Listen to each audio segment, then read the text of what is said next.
legal asylees are not charged with any crime. When you enter the country illegally, it's violation 8 United States Code 1325. Seeking asylum is legal. If you want to seek asylum and go through the port of entry, do it the legal way. The Attorney General of the United States has made that clear. You can tell when someone walks into a conversation thinking they've got it all figured out, and then reality shows up mid-sentence.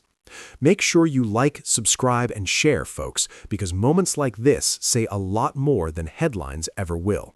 So here comes Alexandria Ocasio-Cortez confidently firing off questions like she's about to corner the witness. Except the problem is, the questions themselves don't quite hold up. And sitting right there is Tom Homan, someone who's actually done the job she's trying to dissect. And instead of playing along, he just stops it, calmly, directly, no theatrics, just a quiet, "That's not how this works." And from that moment on, the whole thing starts to unravel. Let's get into the main business, folks. I believe that everyone is operating in good faith, and I just want us to be very careful with that. With that, Ms. Ocasio-Cortez. Thank you, Mr. Chair. Earlier, my colleague from Maryland, Mr. Raskin, asked the panel how many people here believe that child separation is an effective policy in deterrence. And no one on the panel raised their hand. I just wanted to note that for the record, Mr. Chair. I wanted to ask a question from Professor Mukherjee. Is the United States violating or violated human rights agreements set by the United Nations in a family separation policy? Yes. International law is clear that family unity should be prioritized. So we, as members of the United Nations, signed on into an international human rights agreement saying very clearly that family separation is a violation of international human rights, and then we pursued a policy that violates human rights.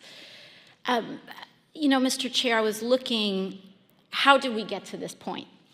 How did we get to this point where we take children out of mothers' and fathers' arms?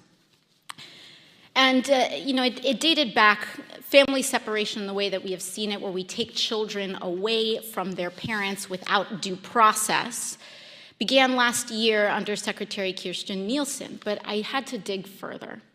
And our staff dug further, but where did this start within the administration? She implemented it, and we found a memo. It dates back to April 23rd of 2018, where there was an official recommendation to, quote, pursue prosecution of all amenable adults who cross our border, quote, illegally, even though this applied to legal asylum seekers in practice, including those presenting with a family unit between ports of entry in coordination with DOJ. Here is the memo that I would like to submit to the congressional record. What is the date on that? It is the memorandum for the Secretary from Homeland Security. Date. April 23rd, 2018, subject increasing prosecutions of immigration violations. Without objection. And so I looked at this memo, and it seems like this is the source of it. And it seems as though, Mr. Homan, that you are the author. It says here from yourself, Kevin Michalinen, and Francis Cisna. Is this correct? Did you sign the memo? I'd have to see what you... I'd be happy to provide it. And we'll provide it over, but I would like to note that here it says the official recommendation. There were 3 different options presented. The third included the option for family separation. This initiative would pursue prosecution of all amenable adults, including those presenting with a family unit. Mr. Homan, your name is on this, is this correct? Yes, I signed that memo. So you are the author of the family separation policy? I am not the author of this memo. You're not the author, but you signed the memo. Yes, a zero tolerance memo. So you provided the official recommendation to Secretary Nielsen on for the United States to pursue family separation. I gave Secretary Nielsen numerous recommendations on how to secure the border and save lives. But it says here that you gave her numerous options, but the recommendation was option 3, family separation. What I'm saying, this is not the only paper where we've given the Secretary numerous options to secure the border and save lives. And so the recommendation, of the many that you recommended family separation, I recommended zero tolerance. which includes family separation. The same as it is with every U.S. citizen parent gets arrested when they're with a child. Zero tolerance was interpreted as the policy that separated children from their If I get arrested for DUI and I have a young child in the car, I'm going to be separated. When I was a police officer in New York and I arrested a father for domestic violence, I separated that father Mr. from his Homan, family. with all due respect, legal asylees are not charged with any crime. When you're into the country illegally, it's violation 8 United States Code 1325. Seeking asylum is legal. If you want to seek asylum, you go through the port of entry, do it the legal way. The Attorney General of the United States has made that clear. Okay. Mr. Chair, the memo is submitted to the record for review. Inspector General Costello, one last thing. Is there a record, based on reports throughout the year, and in our hearing earlier this year, we spoke with Ms. Juarez, a mother who lost her child due to inhumane conditions in the facilities. We learned that there is no accurate record and no policy being held of people who are pregnant and people who endure miscarriages. Is there a record of who enters and leaves these facilities?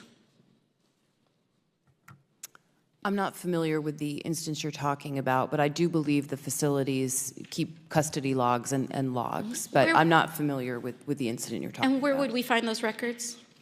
I believe all the facilities keep them on site, CBP and ICE facilities. And if you believe that the records are not accessible, or if we find that the records are not accessible, do you believe the committee should seek to request records from DHS on the location of children and those that are detained? Well, we would never opine about what the committee would request and not request, so. Thank you very much. All right, let's talk about where this really goes off the rails.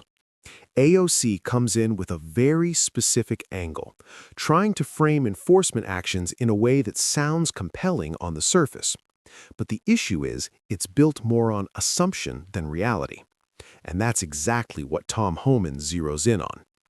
There's that moment where she's pressing him, clearly expecting a certain kind of answer, and instead, he flips it. Not dramatically, not loudly, just by correcting the premise. And you can almost hear the shift, because now it's not her leading the exchange anymore. Now it's him explaining, very plainly, that what she's suggesting doesn't line up with how things are actually done. And here's the part that really lands. He doesn't chase her argument. He doesn't try to debate every detail. He just dismantles the foundation of it. That's what makes it uncomfortable. Because once the premise falls apart, everything built on top of it starts looking shaky, and you can feel that in how the exchange slows down. It's that classic moment where confidence meets expertise, and confidence doesn't quite survive the encounter. And that's why people are reacting to this clip the way they are. Not because of shouting or chaos, but because of how quickly the tone changes once the facts get put back on the table.